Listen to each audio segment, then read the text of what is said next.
नमस्कार, मैं रवीश कुमार। आज मैं आपको जो बताने जा रहा हूं उसे सुनकर आपके हाथ में पकड़ा रिमोट भी कांप जाएगा और शायद आपकी कुर्सी भी। राहुल गांधी, हाँ वही राहुल गांधी जिन्होंने सत्ता की आंखों में आंख डालकर बात करने की हिम्मत दिखाई। उन्होंने 5 ऐसे बम फेंके हैं जिसके बारे में पूरा देश चर्चा कर रहा है, क्योंकि राहुल गांधी ने चुनाव आयोग से 5 ऐसे सवाल पूछे हैं जिनका जवाब मिल गया तो दिल्ली की गद्दी का नक्शा बदल जाएगा। ये सवाल सिर्फ चुनाव आयोग पर नहीं बल्कि प्रधानमंत्री, गृह मंत्री और पूरी सत्ता व्यवस्था पर उंगली उठा रहे हैं। लेकिन सबसे बड़ा सवाल, आखिर राहुल गांधी के वो 5 सवाल क्या हैं जिन्हें सुनकर सत्ता के गलियारों में सन्नाटा छा सकता है। आज हम उन्हें एक एक करके समझेंगे सबूतों के साथ। और हाँ, इस वीडियो को अंत तक देखिएगा, क्योंकि अगर आप लोकतंत्र से सचमुच प्यार करते हैं तो ये 5 सवाल आपके भी हैं।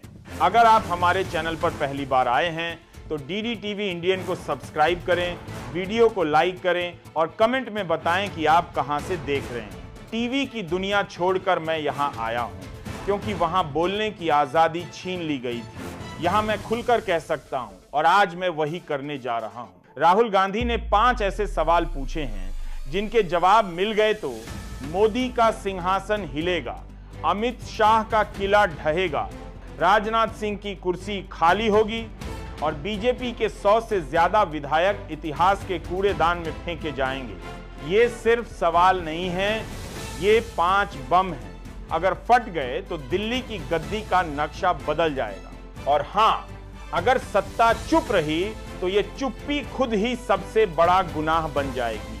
राहुल गांधी के 5 बम।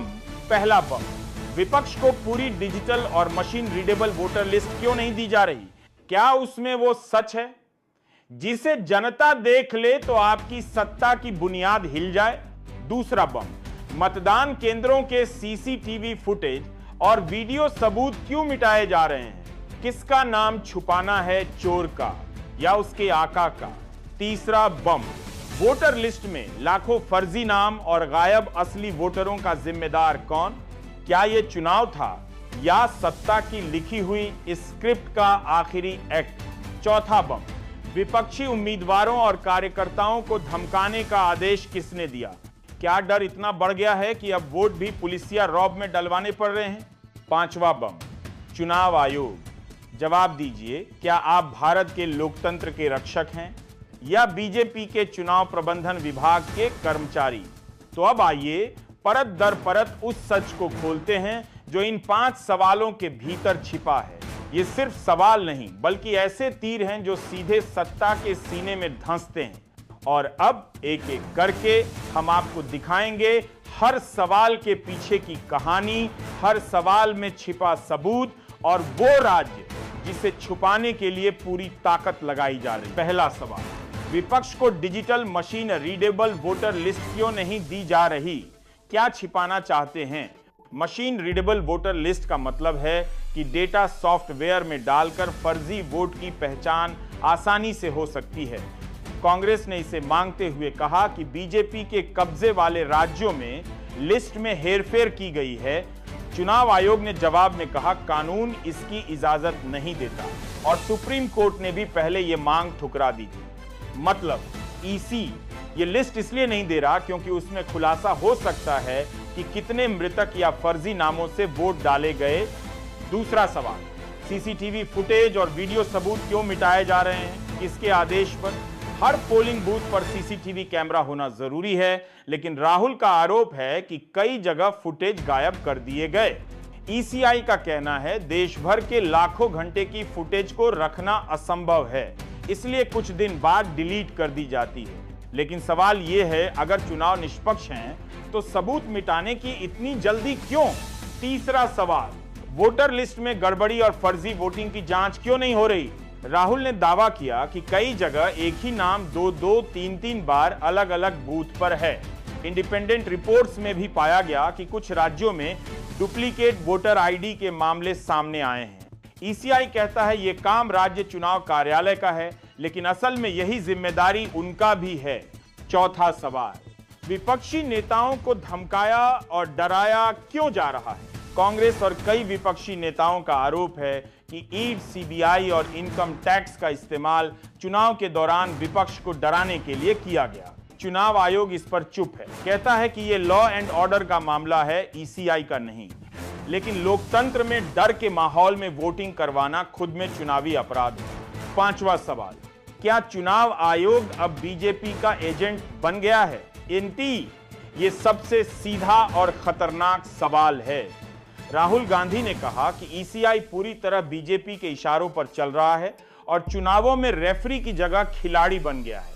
ईसीआई ने इसे बेबुनियाद कहा, लेकिन कोई ठोस सबूत नहीं दिया कि वो निष्पक्ष है। अगर जवाब आ गए तो राजनीतिक भूचाल।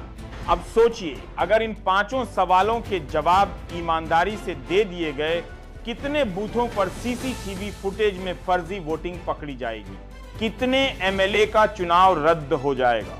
और अगर यह साबित हो गया कि ईसीआई और मोदी सरकार ने मिलकर वोट चोरी की, तब मोदी इस्तीफा देंगे, अमित शाह इस्तीफा देंगे, राजनाथ सिंह इस्तीफा देंगे, बीजेपी के 100 से ज्यादा एमएलए की सदस्यता रद्द हो सकती है।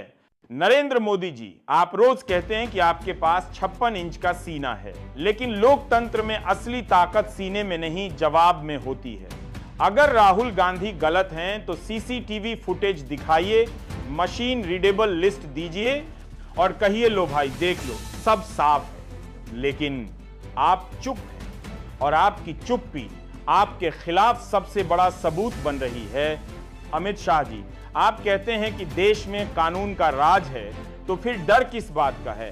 राजनाथ सिंह जी, आप कहते हैं कि देश की राजनीति में मर्यादा होनी चाहिए, तो क्या सत्ता में रहकर चुनाव आयोग को अपनी जेब में रखना मर्यादा है? आज राहुल गांधी ने सत्ता से जो 5 सवाल पूछे हैं, ये सिर्फ कांग्रेस के सवाल नहीं, ये हर उस भारतीय के सवाल हैं जो चाहता है कि उसका वोट, उसकी आवाज बने, किसी और की जेब में नहीं जाए। आज बीजेपी और ईसीआई को जवाब देना ही होगा, वरना लोकतंत्र पर यह सबसे बड़ा दाग होगा। आप मुझसे पूछेंगे कि क्या सच में इस्तीफे होंगे?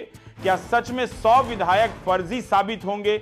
मैं कहूंगा यह सब इस बात पर निर्भर करता है कि जनता कितनी जागी है। अगर जनता जागी तो जवाब आएंगे, और अगर जवाब आ गए तो ये सत्ता, ये सिंहासन, ये ताज सब हवा में उड़ जाएगा। लोकतंत्र बचाना है तो चुप मत बैठिए, सवाल पूछिए, क्योंकि यही सवाल किसी दिन जवाब बनकर सत्ता की गद्दी उलट देंगे। क्योंकि चुप्पी सिर्फ डर की निशानी नहीं, यह तानाशाही की सबसे बड़ी ताकत है। और क्योंकि अगर आज आपने आवाज नहीं उठाई तो कल आपके वोट की कीमत सत्ता की बोली में बिक जाएगी। याद रखिए, लोकतंत्र टीवी के स्टूडियो में नहीं, सोशल मीडिया के ट्रेंड में नहीं, बल्कि आपके एक एक सवाल, आपके एक एक विरोध और आपके एक एक वोट में जिंदा रहता है। राहुल गांधी अकेले लड़ेंगे तो सत्ता हंसते हंसते कुचल देगी। अब वक्त है कि आप, हम और हर जागरूक नागरिक मैदान में उतरे, तभी इस देश के लोकतंत्र को बचाया जा सकेगा, वरना अगली बारी आपके वोट की लाश उठेगी। इतिहास गवाह है, तानाशाही कभी अपने आप नहीं गिरती, उसे गिराना पड़ता है सवालों से, एकता से और सच्चाई की ताकत से। अब ये आपके हाथ में, आप इस कहानी के दर्शक बने रहेंगे या फिर इसके नायक बनेंगे। कमेंट में बताइए, क्या राहुल गांधी के 5 बम सही जगह फटे हैं, या अब वक्त है कि वो एक ऐसी मिसाइल छोड़ें जो सीधे सत्ता के महल को चकनाचूर कर दे। जाते जाते यही कहूंगा कि आप हमारे चैनल को सब्सक्राइब, वीडियो को लाइक और इस मुद्दे पर आप क्या सोचते हैं कमेंट करके जरूर बताएं। नमस्कार, मैं रवीश कुमार।